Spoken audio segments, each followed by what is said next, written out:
लालची जुड़वा भाई। बात थे दो जुड़वा भाई राम और श्याम। दोनों आपस में इतने मिलते थे कि बचपन में उनकी माँ भी उनके बीच अंतर नहीं बता सकती थी।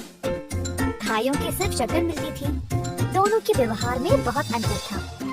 दोनों की दिलचस्पियाँ और व्यक्तित्व से ही उनको पहचाना जाता था। राम के बहुत कम दोस्त थे पर श्याम के बहुत सारे। राम को मीठा पसंद था पर श्याम मीठा छूता भी नहीं क्योंकि उसे सिर्फ तीखा खाना पसंद था। राम को अपनी माँ से ज्यादा लगाव था और श्याम पिताजी का प्रिय। राम बहुत उदार व्यक्ति था पर श्याम था लालची और स्वार्थी। राम और श्याम बड़े हो गए थे और अब जायदाद बांटने का समय आ गया था। पिताजी ने दोनों को बुलाया और कहा कि वह उनकी संपत्ति दोनों के बीच में समानता से बांट देंगे। श्याम इस बात से राजी नहीं था। उसने कहा कि जो ज्यादा होशियार और शक्तिशाली हो उसको धन का ज्यादा हिस्सा मिलना चाहिए। राम और पिताजी दोनों ने इस बात के लिए रजामंदी दी। पिताजी ने एक मुकाबला खड़ा किया, जो भी सबसे लंबी यात्रा करेगा उसी को ज्यादा धन मिलेगा, परंतु सूर्यास्त से पहले घर लौटना पड़ेगा। लड़कों ने पिताजी की शर्त मान ली। पिताजी ने दोनों को सावधान रहने को बोला और याद दिलाया कि जितना दूर तक जाओगे उतना जीतने का मौका मिलेगा। लालची श्याम ने अपने भाई राम के रास्ते में बाधा डालना चाहा ताकि वह वापस न आ सके। उसने अपने दोस्तों को राम को रास्ते से भटकाने को कहा और उसके जूते भी छुपा दिए ताकि राम ठीक से चल नहीं पाए। अगले सुबह श्याम प्रतियोगिता के लिए तैयार था पर राम को देर हो गई। उसने हर जगह ढूंढा परंतु उसको अपने जूते ही नहीं मिले।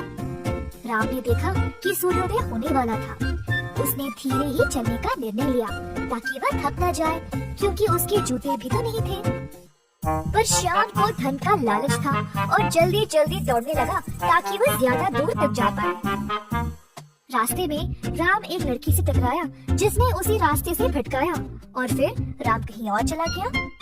कुछ देर बाद दोपहर के समय सूर्य ठीक उसके सिर के ऊपर था और तेज गर्मी थी।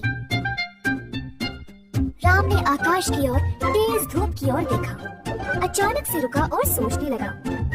इधर तक पहुंचने के लिए उसे आधा दिन लगा और अब शाम तक अगर घर वापस पहुंचना है तो उसे अभी वापस मुड़ना पड़ेगा। इस बीच शाम और दूर भागे जा रहा था। शाम को पूरा यकीन था कि राम हार जाएगा क्योंकि उसे लगा कि रात कहीं गुम हो गया होगा। शाम तेज तेज दौड़ता रहा और कड़क धूप उस पर धड़क रहा था। पूरे धन के बारे में सोचते सोचते शाम और तेज भागने लगा।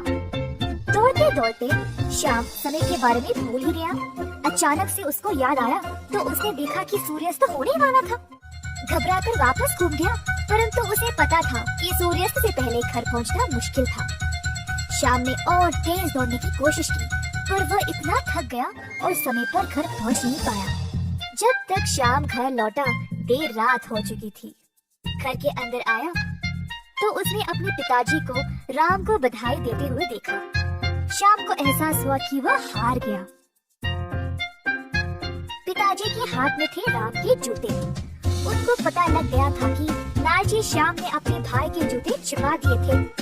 पिताजी ने उसे घर से निकाल दिया और अपनी जायदाद में से कुछ भी नहीं दिया। श्याम अब निराश था और उसको एहसास हुआ कि लालच की वजह से वह सब कुछ खो बैठा।